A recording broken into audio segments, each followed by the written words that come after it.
are less than 60 days away from kickoff. Hope you're excited. I am as well. Welcome to Michigan Football at the Voice of College Football. I am one of the post-game hosts, Desmond. I will be joined by my partner, Dre, here in a little bit, and I believe Mark Rogers will be joining us as well. Before I get started, please like and subscribe the video. And also share it out on social media. It helps the channel. We are striving to be the #1 team channel in the Voice of College Football Network.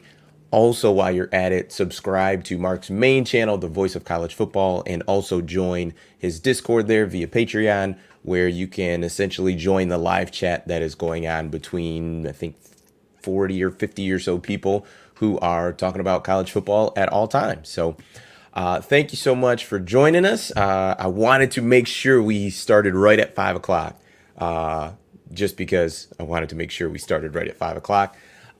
Drop your comments and your questions in the chat. I've got some things to go over and to cover. One of the first things is I'm not sure how big everybody is in college basketball, but Imani Bates, who is believe a 5-star basketball player, transfers from Memphis. Michigan was actually on his finalist list, and he is going to Eastern Michigan. So interesting development there. Yeah, so that was a bit of a surprise to me.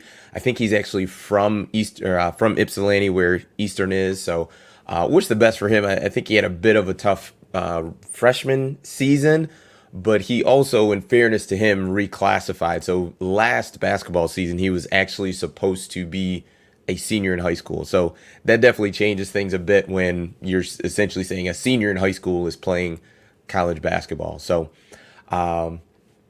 yeah, so we'll see what happens with that. Definitely wishing him the best. The next thing I wanted to get to is the CJ Carr, Dante Moore dynamic. So we talked about a couple weeks ago when CJ had committed to Notre Dame about, just everybody's stance on CJ Carr and him committing and Michigan, quote unquote, losing him.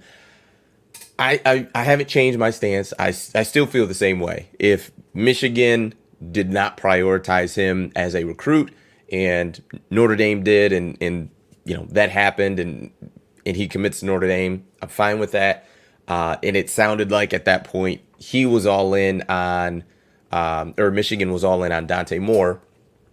And that doesn't seem to have changed. It seems like there's more activity with Dante Moore, potentially in other schools.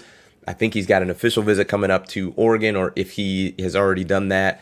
But the thing is, my stance will change if Michigan does not get Dante Moore. That's gonna change things a bit for me, because I just think, we've got JJ coming up, going to be a sophomore. He's the type of talent that he's going to be, most likely, he's going to be leaving as a junior. So you need to have a high-level quarterback ready behind JJ if you want to keep the level of play and your level of success where I'm sure Michigan staff and Michigan fans want it to be. Like we've talked about it ad nauseum, that you're not going to be in the college football playoff, win the Big Ten title on a consistent basis with a average to below average quarterback. Like, that's just not going to happen. You can have years where it spikes and it's just an off year, but overall, the most talented quarterback is usually winning the Big Ten.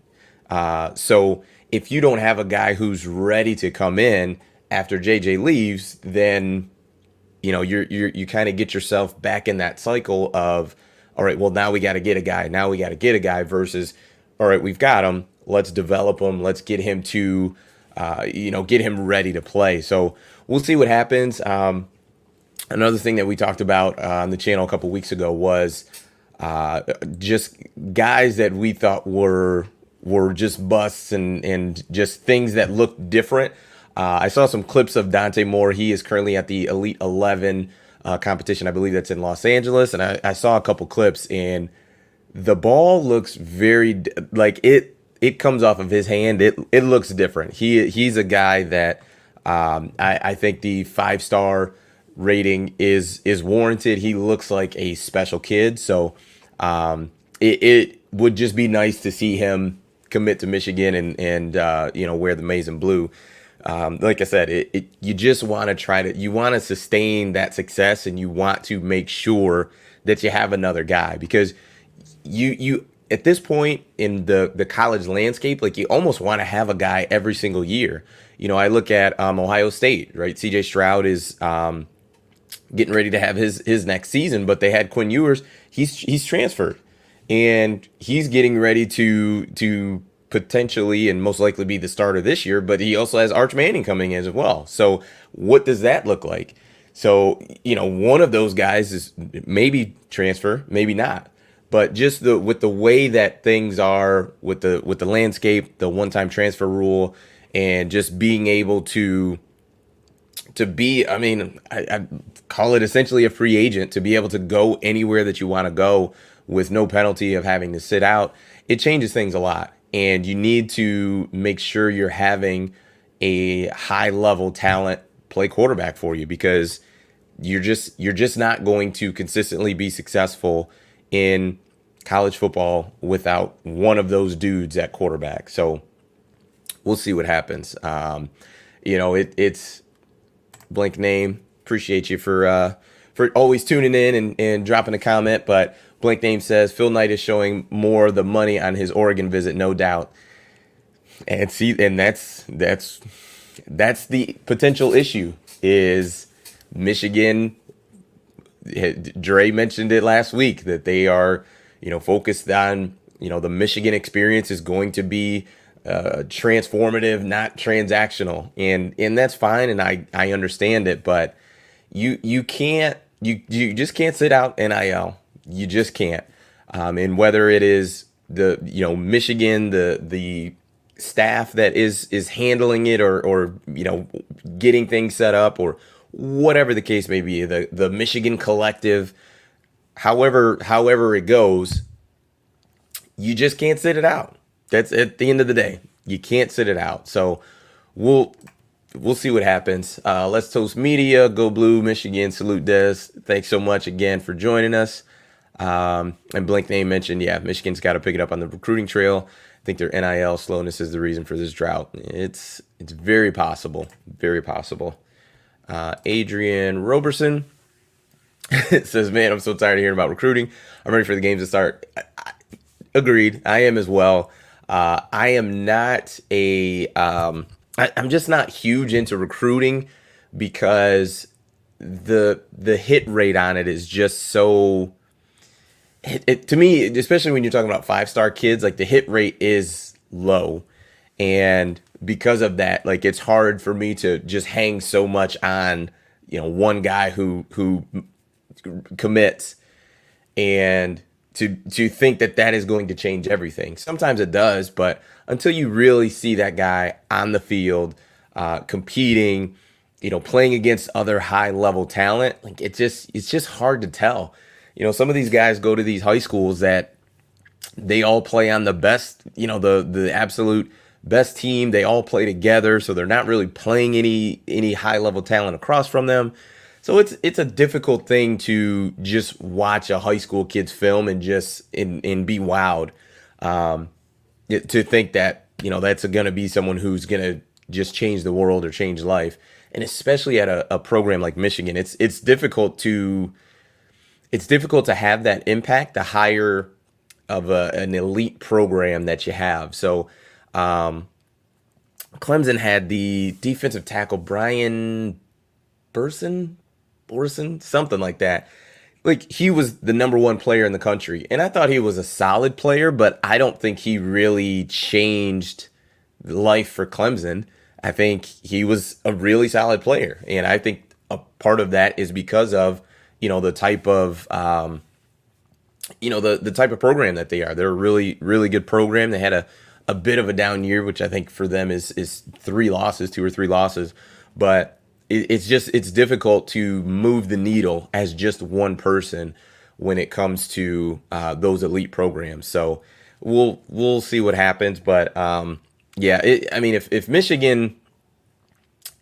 man, if Michigan misses out on Dante Moore and CJ Carr, it will be tough. I don't think that's going to be the end of the world, but it's not going to look great that, Jim Harbaugh, and it's going to come down on Jim Harbaugh, that he let two really high level kids get away from him.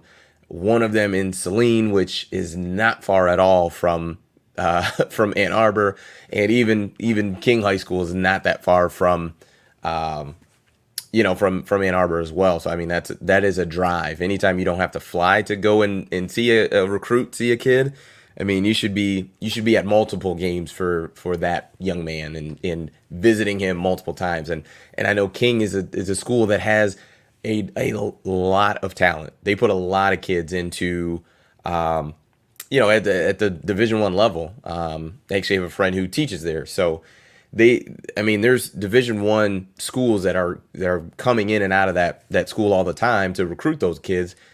Why are you not one of them? And if you are, why aren't you doing it more? Because recruiting is just one of those things where you can outwork someone. Now, when it comes to outworking someone, right? If I'm, no disrespect to the University of Toledo, but if I'm the University of Toledo, right, I'm probably not going to be able to outwork Michigan to get Dante Moore.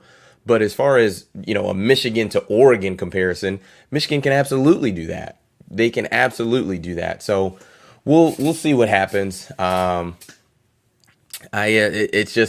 would just be it'd be a very tough look. Ferris, thanks for coming in. Says hi all. Hello.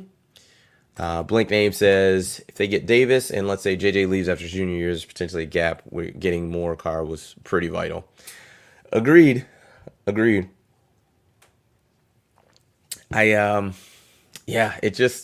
We'll see, because I think about the way that I approached this past football season and early on, and and I was one of those people who was just hammering the table saying we need to throw the ball more, and it didn't happen. And I was of the thought that there's no way you're going to beat Ohio State playing this way, and Michigan did it. So essentially, what I'm getting at is all can be forgiven if by one decision and one thing changing, right? So if Dante Moore goes on his official to Oregon and still commits to Michigan, right? Great. That was all for nothing. It doesn't matter. So everything is fine. But, if not, then you start to almost revisionist history of why didn't Jim Harbaugh get CJ? Did he have a better shot of getting CJ versus Dante? Maybe he should have known that and got a better, there's just a lot that comes into it. And for the head coaches, this is why they make the big bucks, because it's difficult, right? Every decision that you make, if it doesn't go well, it's always going to be criticized. Even if it was the right decision, every single time, it'll always be criticized. So, like for this year, for example, let's say Jim Harbaugh in fall camp says, you know what? I'm making the decision. JJ's healthy. I'm going with JJ. Well, if JJ starts and let's say in the course of the season, he starts the entire season, loses 2 games, you lose Ohio State, right? Some people are going to be of the thought, well, why did you take Cade out? He was Mr. Consistency. He was there day in and day out, didn't make a lot of mistakes. And we all can see the difference in the talent, even with the arm talent of JJ versus Cade, but there are going to be some people that say that. So as a coach at the highest level, this is why they make the big bucks, because legitimately everything that you do, every misstep that you have is always going to be criticized, and people are going to wonder, well, why didn't you go left when you went right? So, but yeah, he gets paid pretty well, so I think he'll be all right. Adrian says, where's my guy Antoine at? That agreed. I'm sure he'll be popping in here pretty soon. So Otis John Jr. says, O-line and running backs is all Michigan needs to win. To a point, yes. I think to get to the heights that I think Michigan fans want to get to, you're going to have to throw the ball, because you look at playing Georgia, and granted, maybe that's a bad decision because basically no one was able to run the ball on Georgia. And I don't think we'll see another defense like that this year anywhere in college football. But in that game, they needed to be able to throw the ball, and Michigan couldn't. So, I mean, that's not an awful place to be. Is a one-loss regular season, beat Ohio State, win the Big Ten, and go to the playoff, and you lose a game by 20. That's not the end of the world, right? There's only 4 teams that get there, so that I think you can get to a certain point with that system, with that style, but you'll definitely have to lean on the quarterback a little bit, just because the athletes are they're just too athletic to let you just line up and run the ball against them. So, Adrian says, sounds like Dante was never coming to Michigan then. Maybe I'm wrong. I think someone had I think Eric said something about crystal ball. I think I'm kind of jumping around here. So Billy Tuesday says, I thought Moore had committed to Oregon. I don't think he committed, but I think he is on an official visit or going to one soon. D-Rock Irish, thanks for joining us. Says, and I'm pretty sure it's Dante Moore, has not committed to Oregon. Crystal Ball says it will be an Oregon pick.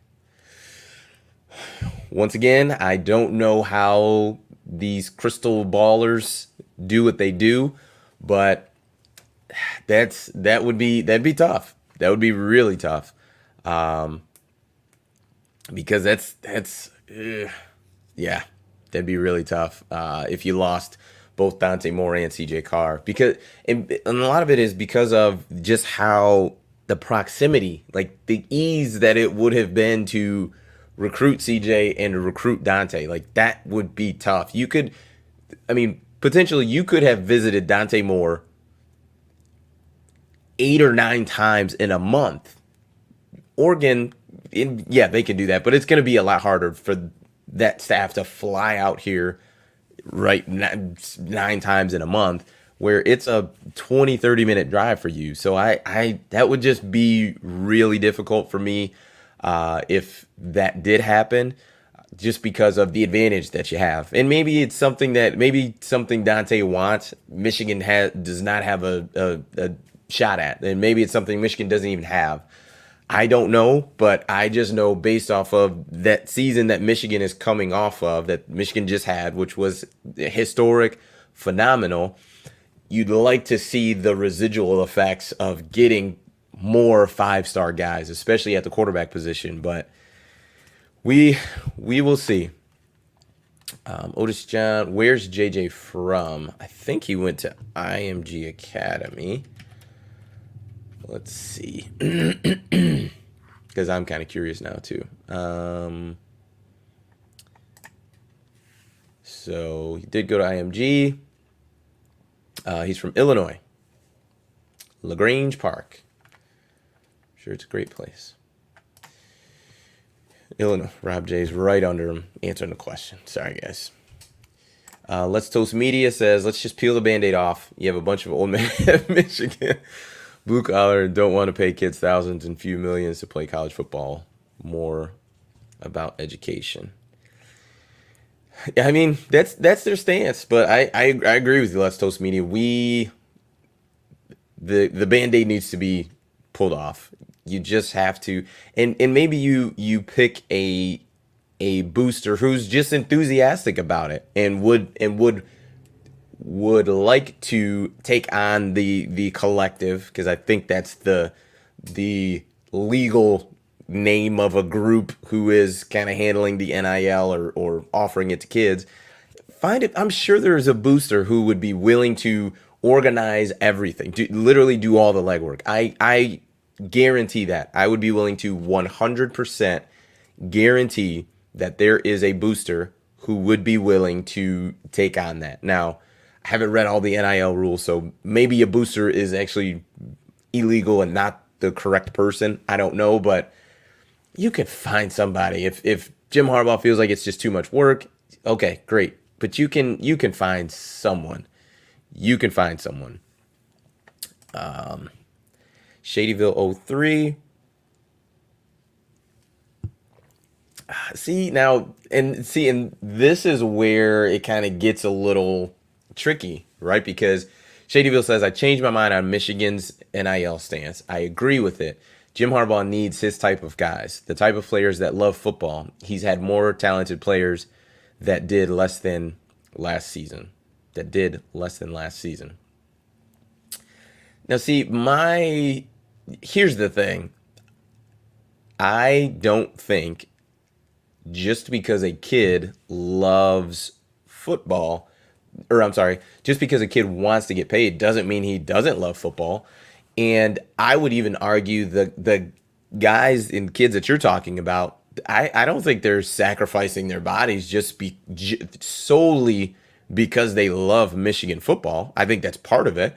But another part of it is I want to go to the NFL and get paid a lot of money. Like it's to me, it's essentially the same thing. Like I don't think that whatever a kid going to Texas A&M and getting a big NIL deal, I don't think he loves football any less than a kid going to Florida who doesn't get one.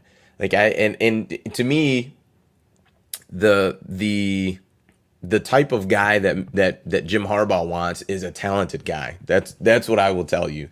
And I get exactly what you're saying, Shadyville. I understand. I grasp it. But at the end of the day, if you have a roster full of 3-star guys who love football, that Georgia team from last year is gonna beat them 56-0. So if that is going to be your stance and hard line, and you're not saying, I know, I understand you didn't say I'm drawing a hard line, like that's my stance. But if it is, then you have to be comfortable with the lack of success, because I think that's probably what you're going to end up with if that continues to be Michigan's stance. I just think overall you are going to get less talented guys because the NIL it does play a factor. It just does. And if you continue to sit it out, I mean, and here's the difficult part, right? We're in the early stages of NIL. It's only going to take a couple kids to tell, other recruits that, oh man, don't even go and visit Michigan. They don't do anything with NIL. They're not paying anything. Nothing. Trust me, these kids nowadays, 15, 16, 17, 18 years old, they're on social media, they're on Twitter, Instagram, all that, TikTok, and they are communicating. So the last thing you want is your lack of NIL focus to now hurt you even down the road. Forget about just this recruiting cycle, but now to hurt you down the road to where, we can't even get kids on campus because they know that we're not paying anything NIL wise. Mind you, Ohio State is, they've got their head coach saying that they need $13 million from boosters to keep the roster intact. Like that, those are two very different viewpoints of NIL, and I think those two viewpoints will have very different results if they don't change. So Shadyville, thanks for the comment. I just don't think you can operate that way in the environment that we're in today. I mean, Bryce Young got almost $1 million before he even started a game, and same Quinn Ewers. I think he got $1 million before he even got to Ohio State. Like that's life-changing money for a 18-year-old kid, 19-year-old kid, and I'm not saying Michigan's got to offer millions of dollars, things like that. But I mean, if it's something that you can do, that why not? If it can legally give you an advantage for a kid, and maybe you don't offer it for every single kid that comes through, but maybe the special kids that you feel, whatever the case is. But I just don't think you can. I don't think Michigan is going to be able to survive. And I put survive as being an elite program of where Michigan wants to be, of competing for the Big Ten championship every single year with that stance on NIL. It's just too big of a snowball at this point. And the enforcement on it is not great. But at the end of the day, you just can't sit and stand by while it's happening. I just don't think that's going to be a recipe for success. Eric does not think that Dante Moore is going to Michigan, which that would be interesting. Shadyville, the gap year. So this gap year is talking about if Dante Moore and CJ Carr, which obviously CJ's not coming, neither come to Michigan, mentioned a transfer quarterback, grad transfer. I mean, but anything is possible. So I'm not going to rule anything out. But I mean, the transfer portal just hasn't been something that Michigan's has done a lot in, and now, in my mind now that we're talking about it, it's like, man, Michigan is still operating a little too old school for my liking. Now, obviously, they shouldn't be doing anything to appease me, but you're just not going to be able to. You just can't. You can't just be old school and just say that we're just going to do things the way we've always done it. Businesses die like that. Now, this like it or not, Michigan football is a business and a very big one, and they can't operate that way. So we'll see. Adrian says, sounds like he was never coming to Michigan. I don't know if that is the case. Oh man. Somebody just had a comment about Wiltfong. All-time picks. No way. Is that his percentage? Eric put Wiltfong's all-time picks, 91.32%. I don't know if that's true, but holy cow. Let's see. Yeah, it says Wiltfong has him at organized night money.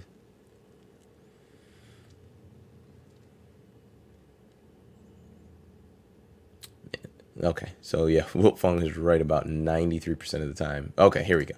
Eric said Wiltfong has got. I'm going to move this up so I can see more of the comments. Wiltfong has him crystal ball to Oregon, and then we just saw his percentage of 91%. That's tough. D-Rock put all verbals at this point, and that's correct. Ferris says JJ is leaving if he's not starting this year. My guess, I would agree to that same thing. A couple questions that you guys have answered. You're just smarter than I am. Sparty didn't get either of those quarterbacks either. Michigan offered Dante Moore in the 7th grade. They were his first offer. They've recruited him more than any other school. I mean, well, then my follow-up to that would be then why. I mean, it's tough to say why, but I don't know. Is that another situation where we talked about potentially happening with CJ Carr, where they got comfortable, offered him in the 7th grade, and maybe didn't do enough to get him to over the line of wanting to commit and come to Michigan. So we'll see. Harbaugh loves Cade. He does. And Cade is a. I mean, even if you're someone who wants JJ to start, and I am one of those people, it's still hard to not like Cade McNamara. Like, right? I think we can all agree on that. Like, he's said the right things, done the right things, like, waited his turn. So I like Cade. I like Cade, but we'll see what happens with him. CJ Stroud. We know. Yeah. Adrian says, be real, everyone. We all know Cade will be starting the first game. That is very true. Wait a minute. Not to mention Moore's quarterback coach is Devin Gardner. Devin Gardner coaches. Oh, my gosh. Oh, man. And especially if Eric was correct, saying that he was never going to Michigan, that is wild. For your quarterback's coach to be Devin Gardner and you are never going to Michigan. I mean, DPJ is yikes. That's interesting. Fair says UGA dominated with an average offense. I mean, I would agree with Shadyville. It was not an average offense, and it was also a historic defense. Historic defense. Michigan had a really really good defense. It was not a historic defense, and you look at the amount of first round draft picks from that defense, or draft picks period from that defense. I mean, basically the entire defense got drafted. It was wild. Otis John Jr. put Alabama lost by 15 with an elite quarterback. Correct. So an average one definitely is not going to get it done. I think Mark would laugh at this comment. It says, "Do you think that Ohio State will have another mediocre year?" I talked about this with Dre, and to me, one of the scariest things out there is a very talented team that is pissed off. And I could imagine with Ohio State losing to Michigan this year. Now, obviously, that game is going to be in Columbus, and just the way they also lost to Oregon. Like I don't. I think Ohio State's going to be on a mission. I would imagine. I haven't seen their schedule, but I'd imagine that Ohio State is. Let me take a look at this schedule real quick, but before I say what I was gonna say, Notre Dame, Wisconsin, yeah. So Ohio State's going to come into that game undefeated. So they're definitely gonna be pissed off, and Michigan's gonna have to bring their A game. So we will see what happens. We've got my man Drizzy Dre popping on. So Dre, couple things. Number one, did you know that Devin Gardner is Dante Moore's quarterbacks coach at MLK? I actually did not know that. But you know, that would explain the rumors that Dante's leaving, right? You know, that Devin didn't have the best uh, career turnout in Michigan. I mean, he definitely wasn't he had a decent career. I think he had his highs and definitely a lot of lows. But I think And so. also, go Yeah, ahead. So I was gonna say too, the Wilt Fong from 247 is the crystal ball person, and he's so someone put his record of his actual crystal ball picks. It's like 91%. yeah, And they have him crystal ball to Oregon. So it sounds like he's going to be gone. So with that, does it's that tough. change your tune at all with CJ Carr? Like, does that, you know what I mean? Because before we looked at it like, okay, well, if they're just going to prioritize Dante and get him, then all is Oh, I forgiven. didn't do that. I didn't do that. That was you that did that. I was upset that CJ was a lost opportunity, and just because once again local kids, and or kid, even if it's just not local kids that you have your foot in the door, it appears you're not able to close. So I'll take the local angle out of it. It's just the fact that these are quote unquote 5-star caliber quarterbacks that you have your foot in the door. You actually have a legitimate chance to land them. At least it appears you're not able to close the deal. And that's what's hurtful, man. And it's not just quarterback. I mean, this upcoming Harbaugh's recruiting this past year is not looking too good. I think they're 13th in the Big Ten or something like that for this upcoming class. So I mean, like for a year in which you just came from like winning the Big Ten and not seemingly being able to ride that momentum to having a really good, successful recruiting class going forward, it is concerning. And I don't know if it's due to Michigan's lack of NIL options, or is it just not doing a good job, still in the right type of recruiting pitch to these kids. I don't know what it is, but it is cause for concern. Because even though you can stay in a moment, and I believe this year Michigan will have a very good team, but you have to also consider the future as well, because it'll be here very very quickly, and there will be Michigan football after JJ McCarthy and Cade McNamara. And they have to make sure that they are planning for that. And it could be as soon as next year. We don't know what can happen. What if JJ has another setback with his arm? You just never know. And then what if Cade decides to leave? You just never know. What if JJ starts midway through the year, takes over for Cade, ends up hurting his arm, but Cade's ticked off, and he still leaves? Now you have no quarterback, right?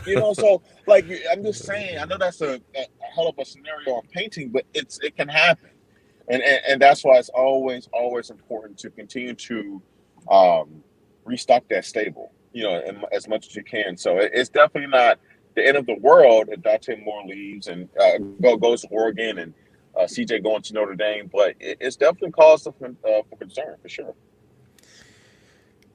Yeah, to me, I think it would have been that can soften the blow with CJ if you were able to get Dante Moore. But to lose out on both of those guys, to me that changes things for me. If I mean, I think Billy Tuesday just put that 247 has him 100% crystal ball to Oregon. Like if that's the case, like that's just and here's the difficult part. And I mentioned it before you got on. He's gonna As look sweet. He's oh, gonna he'll look look real good. sweet. He'll look Yeah, good. he'll Oh he'll yeah. look good. I But guarantee you that. see, Look, man. Look, real quick. And I want. Just let me say this. I will say this. If Oregon was like a powerhouse type of program, they'll be perfect. I mean, you look sweet and you win a lot of games. I mean, like your swag is crazy. I'm not gonna lie. Like that kid, he gonna probably all spat it out. I can't wait. He's gonna look sweet. That's all I'm gonna say. Go ahead. so I had said before you hopped on that part of the difficult part when you are a high profile coach at a high profile school is basically every situation that you go through, everything that you do. If it doesn't turn out well, it's always going to be looked back on as a bad decision. So if you miss out on CJ Carr, you miss out on Dante Moore. I think even though you have JJ right now, I would still say some of the it's going to bring back up questions of Harbaugh recruiting the quarterbacks, like him supposedly being the quarterback whisperer. And Can we yes, he's not? got Can we JJ. just get rid of that? Just stop. I mean Let's not that, but talk about that. that's I'm not being negative. I'm not being negative. I'm just saying let's squash that term. Clearly, that's not the case. Okay, look, this year be damned. I mean that's just not a real thing. That turned out being not something that's accurate about him. So he's still some good coach, but Mhm. this whole quarterback whisperer thing, I actually cringe when I hear it now. I really do. So but continue. Well, and I think it's going like just questions are going to come back up because to me it doesn't seem like, and maybe I'm off on JJ his path to Michigan. Doesn't seem like him coming to Michigan had that much to do with Jim Harbaugh. It seemed like he just loved Michigan, and I don't know if it was just culture, Block M, whatever the case, the history, but he seemed to just love Michigan. It didn't seem like it was like I just want to play for Jim Harbaugh. It seemed that way. So even in the win that you got, it almost, you know what I mean. It's not as much of a win because it seemed like he came just because it was Michigan. Like it almost had nothing to do with you. So that's kind of difficult. Yeah, yeah. I look, I mean, me and you both said that. I don't see how uh, Jim Harbaugh is going to impress you in a one-on-one conversation just based on his conversation style. Um, but it's one of those things where the University of Michigan has the brand recognition where they're going to get their foot in the door. Most kids have heard about it, have seen it somewhere, so that helps a lot. So as long as your program is recognizable and now you're starting to win and be relevant in the college football playoff race and conference championship race, then you have a good chance to land these kids. You're not going to get the best of the best. I mean, that's unfortunately reserved for like the top four. Normally, that's reserved for Alabama. That's reserved for at one point in time for a couple years Clemson. It's reserved for Georgia. It's reserved for now maybe reserved for Lincoln Riley and USC. We'll see. But Michigan has to make their. I think to be successful, you know, they need to finish every year. I think in top 10 of recruiting. I don't think it's fair to expect top five. I think finishing 7 or 8 is realistic. Or maybe 8, or maybe 9, 10 or 9 or 10 is realistic. and maybe you can get maybe one or two five-star kids, but make your hay with a good mix of 4 or 3-star kids. And like I said before, I believe a strength of this program for years has been identifying talent and helping kids play above their quote unquote recruiting rankings. So I think that's where they can find their niche and still be very successful. But I definitely don't believe you can be finishing 15th or below. I think you need to stay in that top 10, lower top 10 range, to be competitive in terms of you know winning the Big Ten and getting to the CFP. Yeah, and it just the difficult part is Mark has talked about it as well with the recruiting and how big of a gap there is from number 3, to number 9 is a much bigger gap than we really realize. Like that's a huge talent gap, and really you need to be consistent if you want to consistently be in that CFP winning the Big Ten. You realistically you need to be in that top 6 consistently every year. You need to I be get there. that. I'm just trying to be realistic at this point. Hmm. Like, and that's why I think you asked me this, Des, after the national title game, maybe a couple episodes, not national title, but after Michigan was eliminated by Georgia, maybe an episode after that or a couple episodes after that. What does Michigan have to do to get to that level? You remember you posed that question, and I think I said at the time I don't think there's anything they can do. I don't know if it's realistic, for us to ever win a national title. I would love for us to. I definitely am not quitting and saying that we should stop trying. Absolutely. And that's why I'm on. I don't let this program off the hook because I will continue to push them to go forward. But that doesn't mean that I have some unrealistic expectation or knowledge of where they are. And yeah, you're just not going to be able to win at that level, like you said, unless you're in the top 5, top 6 in recruiting. But they're nowhere near there now. And to be honest, you don't really. It's hard to break into that threshold unless maybe you win a national title or maybe you win at least one college football playoff game and be in the mix. I think at least 3 years in a row for you to really step into that next echelon of programs. And then also, if that's not happening, then you at least have to find a way to, you know, use his NIL explosion. And I agree with Antoine. And look, I do believe that it's going to implode. I do believe that it's going to. You will see some kind of regulation at some point. I mean, it's getting a little bit ridiculous. You have 4-star kids getting offered, $9.5 million, uh, and haven't proven a darn thing. Like there will be some kind of regulation at some point. But as of now, yeah, I mean, there isn't. You need to find a way to kind of break through, and that's what Texas A&M is trying to do. They haven't had the on field success necessarily to uh, get ahead of the Alabamas and the other programs out there, so they're trying another avenue in terms of using their money or connections for money and trying to leverage your way into that conversation. So it's going to be really tough for Michigan to get to that point, but that doesn't mean that we let them off the hook for not exploring everything they can explore.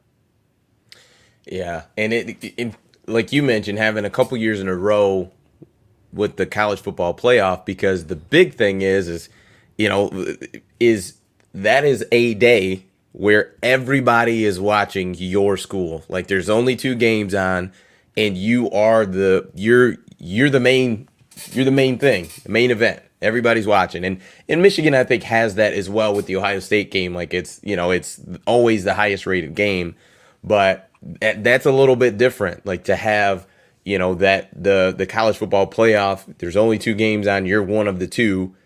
That I think for kids it means something for them, and it may not be a nostalgic thing, but just like no, well, I'm watching 2 football games. Michigan's one of them. Like that, that can be that can move the needle a little bit. I just think it's gonna be tough. I think Michigan can get there, but it's going to you got to have all the plates spinning at the end of the day. Like you've got to have a little bit of NIL going, at least some of it. Because here's what I had mentioned earlier, Dre, is here's the last thing you want to happen is, right, let's say you get 5 or 6 high level kids come on campus, you talk whatever, and then they find out like Michigan's offering nothing by way of NIL, and now those guys are talking to kids, their teammates who are juniors, right? They're seniors, teammates who are juniors and sophomores, and just like, yeah, man, don't even take an official visit to Michigan. They're offering no money, like nothing, right? And then Well, that it's not stuff the start case, to but yeah, I well, get but no, but that's what I'm saying. Like, you know what I mean? To get to that point of, well, you're now it's difficult to even get kids on campus because you're just not even in the game. And yeah. then now that start to spread, you got, kids are DMing each other and they communicate a lot. And they're all at these same camps together, like the Elite 11. There's 11 top quarterbacks are there right now. So that would be the concern for me when it comes to NIL for Michigan. Yeah, and it's not over. Like there are ways in which and here's another avenue: the transfer portal. There are other avenues in which you can still find ways to get really talented kids in your program, even if you don't recruit them as freshmen, and that is utilizing the transfer portal. I think Antoine made a good point. Like the downside to all these programs getting all these kids. Think about Texas, right? You have Quinn Ewers, you have Arch Manning. Ain't no way in hell that both those kids are going to be there 4 years. Correct. Someone's leaving. It's just not. It's just impossible. Unless one of them sucks, like absolutely sucks. Like one of them is leaving, and by then that is probably determined. They're probably going to be at another school. You know what I'm saying? And then like, okay, maybe it's not that good. So if you're Michigan, you know, let's say that okay, you missed out on Dante Moore, you missed out on uh, um, CJ Carr. Well, who's to say if you know whenever Arch Manning gets down to Texas, and let's say Quinn Ewers blows up this year, and he's clearly the guy, right? Well, by the time Arch Manning gets there, he'll probably get there try to compete. But what if he's not happy? What if Arch wants to go somewhere else? Well, maybe if you have a competitive NIL type situation, maybe you're able to entice them to come to Michigan, right? So there's so many different ways that nowadays where you can really get high caliber talent in your program, and I just think that Michigan in both avenues, the transfer portal and NIL, they're lacking behind, and you never want to be a slow adopter. You just don't want that. You want to stay ahead of the game, and if you can't stay ahead of the game, then at least be with the trend. And they're doing either right now. And I think I hope people when they're listening to us that they realize that what we're speaking on is not this season. We're talking about future seasons. We know as currently constructed and also with their schedule that Michigan's going to be good this year. They'll be good, right? They're going to get at least 9 wins. I believe so. At least 9. What happens past that, we'll see. I'm not penciling Michigan State as an automatic win. I would not do that. I don't care what anybody says. We're down 0-2 to Mel Tucker. He's beat us both here. Oh, there's no fans. Fine. Still beat us here. Beat us at MSU. But what about the fumble when the bad calls? Still lost, right? So we still got to beat them. So until we beat Mel Tucker, I'm not going to just automatically pencil in as a win, right? Because guess what? I thought we had a better team the last 2 years, and we still lost. So we still got to see what happens with Penn State. And Ohio State's going to be a dogfight. Going to see Butts trying to win that game. So, but they're going to have a good record. They'll be good. But what's the future? We had to continue to find ways to get some talented kids to sustain this level of success. Because, our contemporaries are utilizing these different avenues. So, what we're going to do, be left behind because we have some moral superiority complex? I don't think so. I don't think that's a good way to operate your program. Yeah, I mean, you're right. They are going to have a good year this year. We've talked about the early schedule. It's very favorable. They'll be just fine. Um, so it's just going to be important that they you roll that season into successful recruiting. And it's still early. There's plenty to happen. No letters of intent have been signed. So all of that stuff is still to come. But the early signs aren't ideal, aren't great. Mhm. Falconer X, thank you so much for the super chat, and is exactly in line with what we've been saying. Get busy winning with NIL or get busy losing. And I would tend to agree with that because you just can't sit on the sideline. Like you said, you don't have to be a trendsetter in the game, but you can't sit on the sideline. No, That can't happen. That no, cannot happen. because as you understand, like college football is not like the NFL. The NFL, you can overturn your roster relatively quickly. With the draft, with free agency, you can cut and sign guys very, very quickly and overturn your roster. In college football, and you can get good, except for being a Detroit Lion fan, you can get good very quickly in the NFL. I mean, we see teams rise and fall all the time, year to year, right? Teams that were bad, all of a sudden are good. Teams that are good, all of a sudden are bad due to injuries, due to regression, due to age, and all that good stuff, right? But in college football, you don't turn around things very quickly, and if you're behind, it's hard to catch up. It's really, really hard, because let's say even if you have a really good freshman class, they're not ready to win right away. Those kids have to learn. They have to develop their bodies. It takes them at least. I'm talking about collectively. You may have your standout kids that are able to make an impact at some point their freshman year, but for the most part, it takes a couple years for even that class to fully come into their own, where you can see the true impact of their talent. So that's why you can't afford to fall behind. And so that's why I would caution Michigan fans that, we can enjoy this moment for where this team is now. We can't afford to, turn a blind eye to, the speeding train that's coming up behind us. We have to stay ahead of things. What's up, Adrian? Nothing much. Shouting you out, shouting you out. And I find so interesting. I know Rob J. I see you say this a lot. A lot of people like the whole. I have zero concern about Sparty this year. I don't see how you can realistically do that. I just think that if you're doing that at this point as a Michigan fan, then you're like only way I could see myself doing that is if I was like I'm closing my eyes like no, it's not happening. I can't because I can't live in that reality and listen to it 3 years in a row. Like I just don't see how. Because, like, what are you going to say? Well, we're the better team on paper. We were a better team on paper the last 2 years. So, like, that's why, like, I can't lean against that. I understand it. It should make sense. When you do the equation, like, hold on a second. We're better here, here, and here. We should win. Well, then, it's 2 years in a row. So, I respect your confidence. But you have to tip your hat to your opponent, and don't take them for granted. And I think Michigan fans should be pissed, and like this year should be a reference, either you need to win this year. This is a must-have game against State this year. I think it is. 'Cause I think Mel Tucker also is building momentum in this program. I don't know, man. I try not to look very narrow focused. I try to look at the whole picture. You seem frustrated. I am. I am. I hate Sparty. I do. I don't like losing to them. So yeah, well, we finished the Big Ten champs. That was great.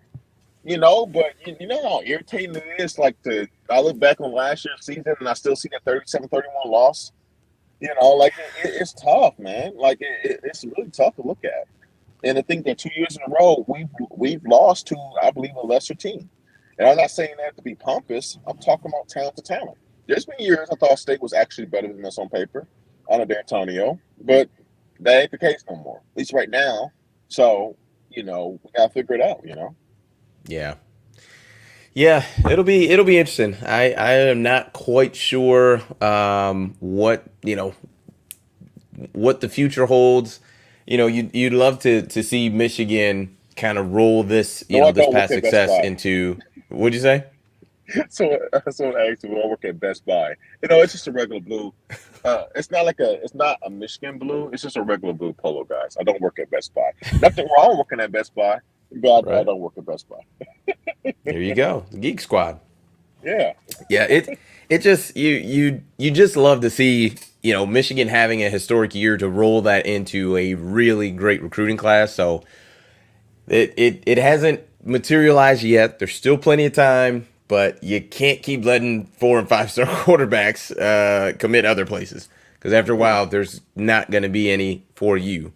So they gotta get it. They gotta get it together. They gotta get it together. Shadyville throwing absolute shade. I think Devin Gardner was a better receiver than quarterback at Michigan. That is some shade because I don't think he is a very good wide receiver. Well, I mean, he never really had a chance to kind of truly develop that skill. I mean, he didn't really have really good quarterback play. I mean, I think from a raw ability standpoint, he had the speed, he had the size, 6'4". I think he had the intangibles to be a good receiver, but in terms of you know, in terms of how it like ended for them going like how his career ended, in his trajectory of his career, I definitely thought it was best suited at quarterback, and I still believe that if he was set up with a better situation in terms of coaching, that he would have had a better career.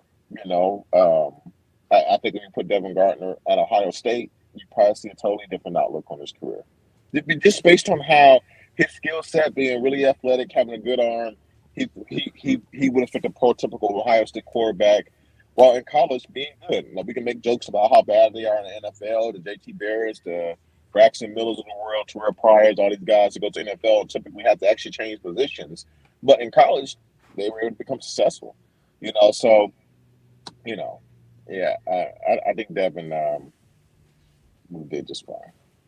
I mean, he was that the Brady Hoke era? Yeah, I don't think he was coached well on offense. I no, think who was his terrible. head coach in his last season? I It don't think was he got any. it was Hoke. His whole his Okay, whole his whole tenure in Michigan was Hoke. His whole tenure in Michigan. Um, so it's I just think really they got a important. new Well, OC no, I think maybe it was incoming on the Rich Rod. I think he may have been an incoming on the Rich Rod. and then If I'm switched to not Hoke. mistaken. Nonetheless, I just remember him being like going into his last season at quarterback, saying that this was the first time he has ever been coached to identify like the Mike linebacker, which is huge for protection for quarterbacks. And like, I mean, there's some high schools that do that, man. There's a lot of high schools that do that. So for that to not be happening, it let me know the level of coaching he was getting. Very low, very, very, very low. Well, I mean, look, he went to Inkster High. I mean, I think he was a kid who really just got by on his raw ability, um, raw athletic ability. So it probably wasn't tested. It didn't probably play against the best competition. Not saying it wasn't solid competition. I mean, look, can you see a lot of that? No disrespect. I know a few guys who played in the Detroit PSL, Detroit Public Schools division. Um, like think about like guys who went to Cass Tech and Renaissance and all those PSL schools. You do have a few of them who were able to have good college careers to go into NFL. Guys like Jordan Lewis and what's it, Delano Hill. There's a few other guys who was able to play in the PSL but got to college and are now in the NFL. But then you have a lot of guys who flamed out in college who weren't never nearly as good. Guys like we thought what was his first name? Weber, Mike Weber. Mike Weber. I mean, we thought Mike Weber was the man, and he was a 5-star kid going to Ohio State. He never really panned out. He was just meh, you know. He was just meh. He was okay there, but he was never actually good. Yeah. And my point of bringing it up is not to throw dirt on guys playing in PSL. I'm just talking about in terms of you got to be careful where the competition you play at. That is a huge factor in terms of how good you really are and how prepared you are, how developed you are. Yeah. Yeah, and I mean, guys are talking about in the chat NIL and that they, don't want someone who just wants the bag and it's going to backfire and all that stuff. But I'm like, look, at the end of the day, if I don't even get a shot at kid X who's highly rated, highly talented, like well, then I can never get the super high level kids. If I never, the NIL might backfire. It might, but it also might not. So and that's the thing. Like, you don't even give yourself a chance if you don't do it. And I'm not saying throw billions of dollars at a bunch of kids, but for the ones that you feel are extremely impactful, okay, maybe just those guys. I mean, I just don't think you can go with the old school way of thinking, just saying, well, no, we're not going to do it, or whatever the case. And there's people in the chat saying Michigan is doing it, but they're not doing pay for play. You just got to be in But a game at the end of the the day. the way things are, man, now, like if you're a if you're a 5-star running back, you may make more money in NIL than you do in your NFL career, based on how long. Like I'm just saying, based on how long the typical heck, freaking some of these kids can get more money than Kerryon Johnson's part made in his career. Oh wow, Kerryon Johnson just catching strays out here today. I'm just saying, man. Like Wow. We're I, just out of nowhere. Carry just minding his business right he now actually and, seems like a and nice catching guy. strays on He actually Michigan seems like a football at really the nice voice of guy. college football. Not even He not actually even the SEC channel, just the no. Michigan channel. Well, Wow. he actually seems like an actual nice guy. But like, it's just like I use him as an example as a kid with a lot of promise coming out of college. Who gets drafted in the second round, but flames out. Doesn't even finish his full rookie deal. We probably made what they said. We looked it up. What 1.5, $2 million total guaranteed Who in carry his on? yeah in his contract, something like that. My whole point is saying that if I was a 5-star running back kid, I'm definitely like going for the money because like I don't know how long my career lasts. Like so. And then in NFL teams, so you have to think like that. Like your biggest payday may actually be in college. As crazy as that sounds, but that's just the world we're in right now. That is it does sound crazy, but you're right. You are very right. You know, Let's see. Carry on earned about 5 mil in his 4 seasons. I'm sorry. Yeah. Oof. I don't know. Yeah. About 5 mil. I'm just saying, man. Like, I mean, NFL practice, GOJ says NFL practice squad guys are trying to re-enter college. No, man, like that's how it is. This NIL money is that crazy. I'm Like, going backwards. I'm going back. I mean, heck, man, you may see like we had the Bishop Sycamore, the fake school. You may see like some NFL guys shave their beard and try to act like they're in high school to get recruited again. Like no, and like who is this man child? Mm-hmm. Like, hey, this is my best payday. I'm not making nothing compared to this kid. I mean, it's Yep. ridiculous right now. I mean, some of these NIL deals is more than some guy with an NFL job right now has, especially on special teams. Mm-hmm. Like it's pretty crazy. But again, we're talking about very, very specific individuals, of course. But it's not like everybody's making that kind of NIL money. But it's just the overall, like, wow, like it's pretty mind blowing when you think of it. Yeah. So I mean, And blank yeah, name puts Deion Sanders always wanted the bag. You would not have him. You would not have wanted him NIL detractors. I think he's got a point. Yeah, that dude was special. So and everybody's not going to be that, but do I think people that's really that's the care? point. Like I just want the special guys to get the NIL deals. I think that people, for one, I think people will gripe about how they want the soup made, but at the end of the day, if it's a good tasting damn soup, you're happy with it. I'm just saying, like like it's and you worry about the rest later. Like I don't think that these teams that do get caught and get some kind of sanctions afterwards, that their fan base is like, oh my god, I'm so upset. I'll never watch another game again. It's like, no, you enjoyed that championship game in a moment. You enjoyed that championship season in a moment. And I'm not saying that's what I want Michigan to do. I'm just saying that sometimes people need to just take a step back and really think about it, like, I just want to win. I just want to win. No, I don't want to be unethical. No, I don't want to be dirty, but there's so much that goes on behind closed doors. I've had, guys who went to Michigan, players who went to Michigan, who's told me about things that happen behind closed doors that the people, the general public doesn't know. The things that coaches will say to you. They'll say stuff like, it's just not at Michigan. It's just like big time football everywhere. Like, like they'll say stuff like, man, you need to pick it up, or we'll pull your scholarship, but you need to pick it up today. You've been lacking in practice. Like it is like these kids aren't coddled and protected once they get to campus. They are really fighting for their scholarships. Like when you play for a big time football program. So we gotta understand that we don't want to know everything that happens behind closed doors. What these kids go through, what they're threatened with, in terms of their scholarship. Like, so you gotta wake up and understand that this is a business, and the whole objective of business is to win and to make money and be successful. So whatever you have to do by legal means to do so has to be done. So that's how people have to approach it. Don't think about this as amateur athletics. No, this is big time business, big time big time football. Big time. It's a professional sport in its own way. You know, go ahead. And it was that before NIL. Like these guys weren't getting paid, quote unquote, but this was still a monster business. I mean the revenues and things like that these big time football teams are making, like, it's crazy.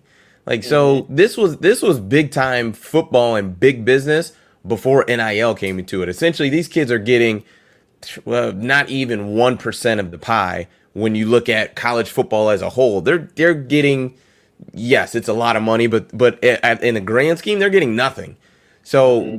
let's not make it seem like we're now, that these somehow billionaires and millionaires are hurting because they give a kid $500,000 or $1 million or $5 million, whatever the case.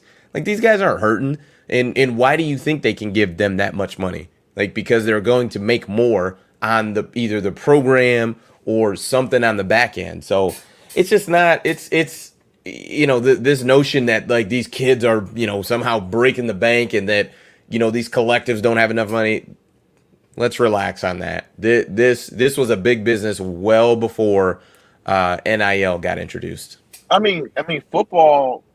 I mean, college football is one of the main attention grabbers of most universities. I mean, unless your kid is looking at going to like an Ivy League school, I mean, more times than not, the way they pretty much know about a program is through football, right? They might not even watch football, but they like, oh, their parent or friend, like that's how you hear about it. You know what I'm saying? So it's like it's the main driver. It's king, in this country. It's not baseball, it's football. So you have to consider that. If your football team is really good at your university, you're going typically. I believe studies are that when your football team has a good year, the following enrollment increases slightly compared to the previous year. I mean, it's just kind of how it is, at least for the major programs across the country. So it's just I just wish people would kind of change their thinking on it, and just embrace, like, look, the world is changing. I mean, do I think it's do I think I do I trust an 18-year-old making $1 million? No, I don't. I mean, I wouldn't want that on anybody. I mean, I'm sure it's a cool life to have, but it's like that's a lot of pressure. You're nowhere near there. I mean, yeah, I mean, there are 30, 40, 50-year-olds who can't manage their money. How in the world is an 18-year-old supposed to manage their money? You know, and handle all the expectations that go with. There is a downside to a lot of downside to this in terms of the impact on the player in their lives, and we will see that years down the line after we continue to see the effects of NIL and this explosion of NIL. But we don't know that now, and we really can't worry about that because we're in it, right? And Hmm. but while we're in it, Des, we got to roll with it, and we'll worry about the fallout later, and we'll see what happens. And if there needs to be adjustments, it'll be made at that point in time. Yeah. Yeah. I mean, we can beat a dead horse, but I think if Michigan is going to, if they're not going to get in the game, then they're going to get left behind. And if they are going to get into it, then we got something to talk about, and I think they're potentially gonna do something. So, D Rock, with I hear the IRS is making some calls. That's pretty funny.